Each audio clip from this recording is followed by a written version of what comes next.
नमस्कार दोस्तों, मैं डॉक्टर स्वप्निल सागर जैन निरामय होम्योपैथी के अपने इस YouTube चैनल पर आप सभी का बहुत बहुत स्वागत करता हूं।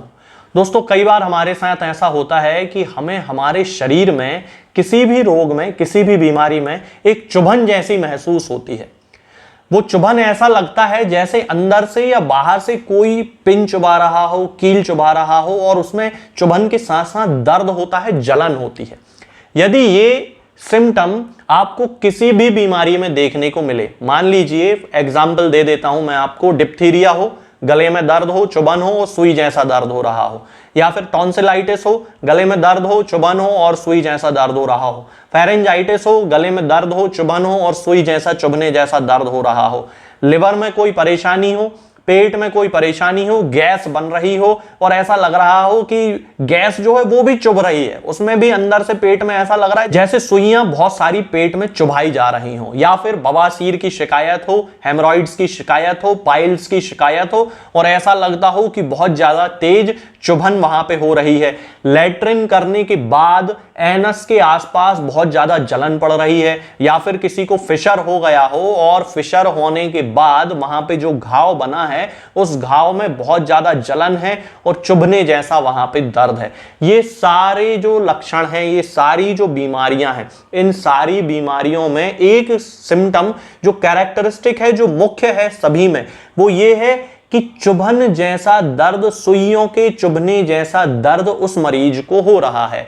चाहे फिशर हो, डिप्थीरिया हो, पेट की तकलीफ हो, पाइल्स हो, बवासीर हो, हेमोरॉइड्स, कुछ भी हो, यदि उसे जलन है, चुभन है और उस जलन और चुभन के कारण व्यक्ति के मन में बहुत ज्यादा बेचैनी है, बहुत ज्यादा वो परेशान है, तो एक मेडिसिन हमेशा याद रखिए, एसिडम नाइट्रिकम।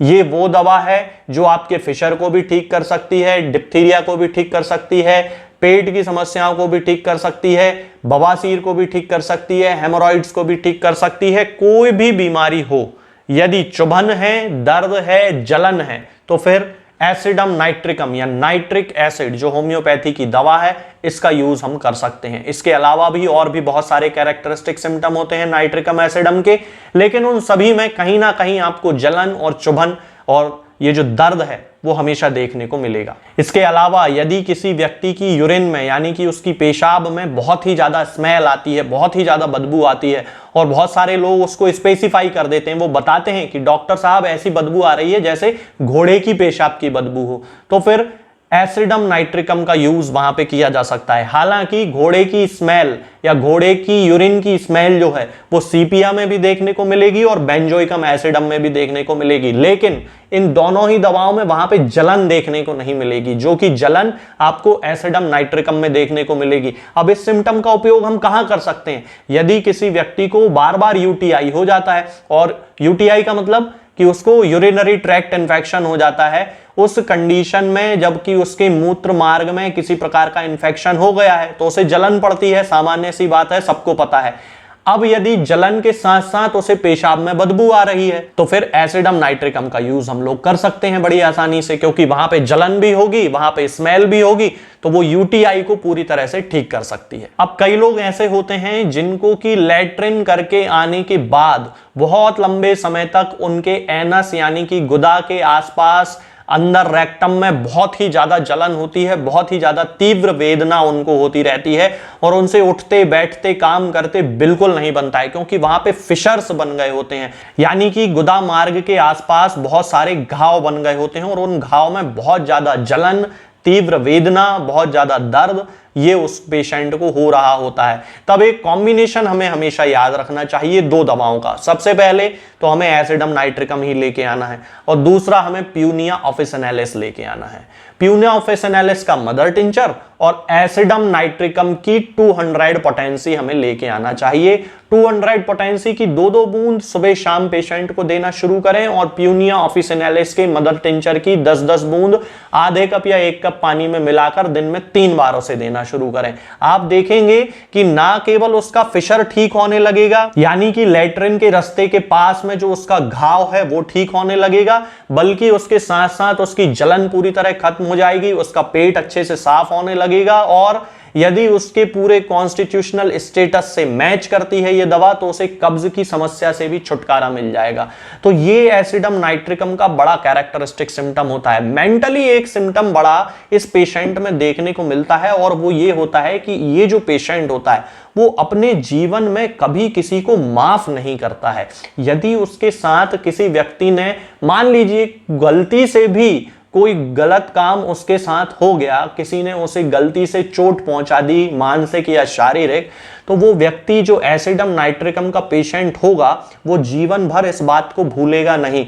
भले ही वो उस व्यक्ति से हंस के बात करेगा, लेकिन उसे दिल से कभी माफ नहीं करता है। ये एसिडम नाइट्रिकम का कैरेक्टरिस्टिक मेंटल सिम्टम होता है, जिसका कि हमें ध्यान रखना चाहिए। यदि कभी आपको ऐसा लगता है कि कोई व्यक्ति ऐसा है जो कि आपके घर में है, परिवार में है, और उसके साथ छोटी सी भी कोई घटना हो जाए और वो उस व्यक्ति को माफ ना करे, तो ये एसिडम नाइट्रिकम का पेशेंट है। इसके अलावा इसका एक और कैरेक्टरिस्टिक मेंटल सिम्टम होता है, और वो ये होता है कि इस व्यक्ति को चिंता करने की बड़ी आदत होती है।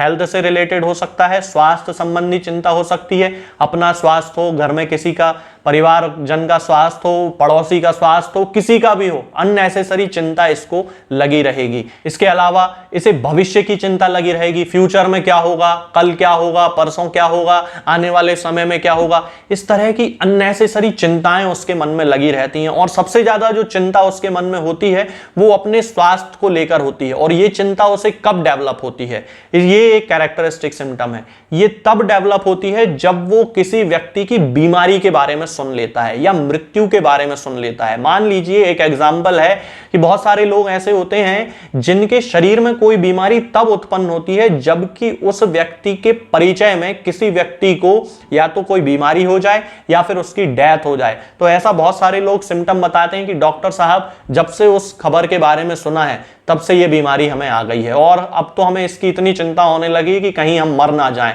किसी व्यक्ति के कैंसर के बारे में सुन लिया तो इसे डर लगने लगेगा कहीं मुझे कैंसर ना हो जाए। तो एसिडम नाइट्रिकम का जो पेशेंट होता है उसे हमेशा किसी ना किसी तरह का डर, किसी ना किसी तरह की चिंता लगी ही रहती है। ये इसका कैरेक्टरिस्टिक सिम्टम होता है। तो ओवरऑल यदि हम एसिडम नाइट्रिकम की ड्रग पिक्चर की बात करते हैं तो सबसे पहले हमें यह देखने में आता है कि इस व्यक्ति में बहुत ज्यादा जलन, दर्द और तीव्र वेदना की शिकायत होती है, फिशर्स की शिकायत होती है, कहीं कोई घाव पड़ गया है तो बहुत ज्यादा उसे तकलीफ हो रही होती है। ये इसका कैरेक्टरिस्टिक सिम्टम है। इसके साथ में रोगी दुबला पतला और नर्वस किस्म का होता है, मन से किसी को माफ नहीं करता है, प्यास इसे बिल्कुल नहीं लगती। बहुत सारे लोग ऐसे होते हैं जो कि बहुत कम पानी पीते हैं दिन भर में, और यही उनकी कब्ज का कारण है और यही उनको फिशर होने का कारण है। तो ये जो व्यक्ति है एसिडम नाइट्रिकम का, इसे भी बहुत कम पानी पीने की इच्छा होती है, खास तौर से बुखार जब आता है तब तो ये बिल्कुल ही पानी नहीं पीता है। तो ये जो मेडिसिन है एसिडम नाइट्रिकम, हम उस हर बीमारी में यूज कर सकते हैं जिसमें कि पेशेंट को सुई चुभने जैसा दर्द है, जलन है, तकलीफ है, लेट्रिन करने के बाद जलन है, फिशर के केस हैं, बवासीर का केस है, हेमोरॉइड्स का केस है, इन सारी बीमारियों में हम एसिडम नाइट्रिकम का यूज कर सकते हैं। और मेंटल सिम्टम भी यदि कोई है जिससे कि वो किसी व्यक्ति को माफ नहीं करता है तो भी हम उनको, बीमारी कोई सी भी हो, यदि ये कैरेक्टरिस्टिक सिम्टम है तो भी हम एसिडम नाइट्रिकम का यूज कर सकते हैं। सामान्यतः इसकी 30 या 200 पोटेंसी ही यूज की जाती है। 30 पोटेंसी की 2-2 बूंद दिन में 3 बार या 200 पोटेंसी की 4 बूंद हफ्ते में 1 बार देने से पुरानी और नई सभी तरह की बीमारियों में काफी ज्यादा अंतर देखने को मिलता है। कॉम्बिनेशन जो मैंने आपको बताया है फिशर के केस वाला, उस कॉम्बिनेशन को आप यूज करें। ये बहुत ही ज्यादा क्लिनिकली यूज किया हुआ कॉम्बिनेशन है जो कि ज्यादातर होम्योपैथिक फिजिशियन यूज करते हैं। ये जो दवाएं हैं हमेशा खाली पेट खानी चाहिए, या फिर कभी ऐसा हो गया कि आपने खाना खा लिया, दवा खाना भूल गए, तो खाना खाने के 2 घंटे बाद, 2.5 घंटे बाद भी आप दवा खा सकते हैं। बस ये ध्यान रखें कि इस बीच में, इस 2-2.5 घंटे में आप चाय, कॉफी, तंबाकू ये सारी चीजें ना खाएं। और सबसे अच्छा तो यह है कि खाना खाने के आधे घंटे पहले आप दवाई खा लें, या कुछ भी खाने के आधे घंटे पहले आप दवा खा लें। दिन में 3 बार 4 बार जो दवाएं खानी पड़ती हैं, सुबह तो व्यक्ति खाली पेट बड़ी आसानी से खा लेता है, लेकिन दोपहर में और शाम के जो डोज होते हैं उनको हम इस तरह से एडजस्ट कर सकते हैं। ये जो दवा है ये आपको किसी भी होम्योपैथिक मेडिकल स्टोर पे बड़ी आसानी से मिल जाएगी। आप ऑनलाइन भी मंगा सकते हैं। मैं किसी व्यक्ति को ना ही कोई दवा बेचता हूं और ना ही भेजता हूं, ये आजकल मैं अपने हर वीडियो में बताने लगा हूं। कारण यही है कि सब लोग व्हाट्सएप पर मैसेज करते हैं हमारे यहाँ कि डॉक्टर साहब ये दवा कितने की है, ये दवा भेज दीजिए। इसलिए मैं वीडियो में बताने लगा हूं कि मैं केवल एक कंसल्टेंट फिजिशियन हूं, केवल प्रिस्क्रिप्शन देता हूं। हर पेशेंट को दवा मार्केट से ही लेनी पड़ती है। आज के इस वीडियो में दोस्तों फिलहाल इतना ही। आगे के वीडियोस में हम बात करेंगे कुछ नई बीमारियों के बारे में और उनकी होम्योपैथिक दवाओं के बारे में। तब तक के लिए जय हिंद, जय भारत। दोस्तों, होम्योपैथिक दवाओं को खाने का सबसे अच्छा तरीका होता है कि हम हमेशा खाली पेट इन दवाओं को खाएं। जिन दवाओं को दिन में केवल एक बार खाना है, उन्हें सुबह खाली पेट खा लेना चाहिए। मुंह में अच्छे से कुल्ला करके, गार्गल्स करके मुंह को साफ कर लेना चाहिए और उसके बाद हमें होम्योपैथिक दवाई खा लेना चाहिए। जिन दवाओं को दिन में 2 बार या 3 बार या 4 बार खाना होता है, उन दवाओं को खाली पेट खाने का मतलब होता है कि हम उन दवाओं को खाने के लगभग आधे घंटे पहले या फिर 2 से ढाई घंटे बाद ही खाएं। और उस स्थिति में भी हमारे मुंह में किसी भी वस्तु का, किसी भी चीज का स्वाद नहीं होना चाहिए, ना ही हमारे मुंह में किसी भी चीज की गंध होना चाहिए, जिससे कि ये होम्योपैथिक दवाएं हमारे शरीर पर बहुत अच्छे तरीके से काम कर सकती हैं। तो हमें हमेशा ये ध्यान रखना है कि जब भी हम होम्योपैथिक दवा खाएं, हमेशा खाली पेट खाएं और हमारे मुंह में किसी भी चीज का स्वाद या किसी भी चीज की स्मेल ना हो। अब बहुत सारे लोग ये सोचते हैं कि हम कच्चा प्याज खा सकते हैं या अदरक खा सकते हैं या हींग खा सकते हैं या इलायची खा सकते हैं या नहीं। बिल्कुल, आप इन चीजों का इस्तेमाल कर सकते हैं। होम्योपैथिक दवाओं को खाते समय आप इन सभी चीजों को बड़ी आसानी से खा सकते हैं।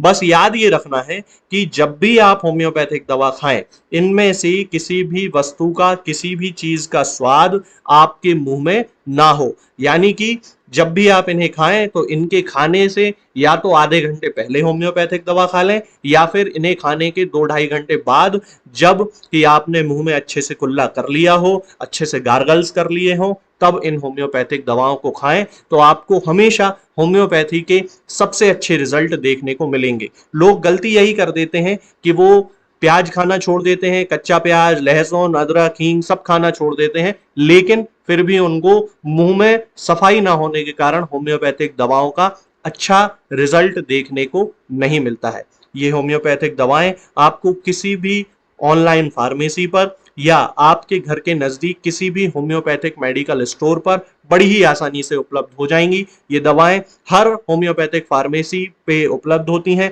हर ऑनलाइन फार्मेसी पर उपलब्ध होती हैं, इसलिए आप वहां से इन दवाओं को प्राप्त कर सकते हैं। निरामय होम्योपैथी क्लिनिक से ना ही किसी मरीज को कोई दवा बेची जाती है और ना ही कोई दवा भेजी जाती है। इसलिए अपने नजदीकी होम्योपैथिक मेडिकल स्टोर या ऑनलाइन फार्मेसी से ही इन दवाओं को प्राप्त करें।